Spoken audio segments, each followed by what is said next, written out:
How's it going, everyone? Welcome to the Old School Weekly Recap. Let's take a look back at the past 7 days. In Thursday's game update, the team implemented a few substantial quality of life changes, as well as other improvements from the recent content poll. When you open up your bank on the desktop Old School client, you will now notice a few new buttons at the bottom of the interface, the same buttons which were previously found exclusively when playing on mobile. These buttons allow you to choose how many items are withdrawn when you left-click a stack in your bank. On top of this change, the fill and empty options of the essence pouches can now be used with the bank window open. The account management tab from OSRS Mobile has now been added to the desktop client. The addition of the account management tab means that your ignore list has been relocated. To access it, click the sad face in the top right of your friends list. Bob Barter and Zahur can now decant potions into any number of doses rather than just 4. Thermonuclear smoke devils have received a makeover and are now a bit more eye-catching. And the final change I'm going to be covering this week, bucket packs are now available in general stores everywhere. Also mentioned in this week's news post was the Future of RuneScape survey.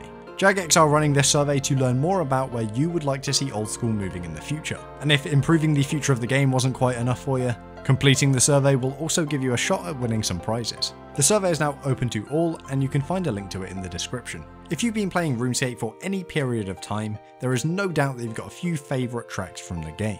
You'll be pleased to find out that you can now extend that love of the Old School soundtrack outside the game. Jagex have partnered up with Lace Records to release 2 albums, which are now available for pre-order and streaming: RuneScape Original Soundtrack Classics and RuneScape The Orchestral Collection. If you fancy a listen or you want to grab yourself a physical copy, you can find the links to do so in the description. Every Old School player has a lot to look forward to next week, as RuneFest is going to be taking place on the weekend. Whether you are attending in person or you're going to be watching from home, you cannot afford to miss this year's event. Thankfully, Jagex have posted a news post including all of the different places where RuneFest related announcements and media will be posted. Make sure you go and check it out so you're well prepared for next Saturday. Stock up on food, drinks and anything else which can minimize your required movement for the day. Over the course of the day, there's bound to be tons of exciting content on stream, as well as loads of interesting reveals about what's going to be coming in the next year of Old School. And to finish off the recap, let's take a look at the community spotlight. This week, I want to highlight a suggestion by Tizaki on Reddit, the Wiki Orb.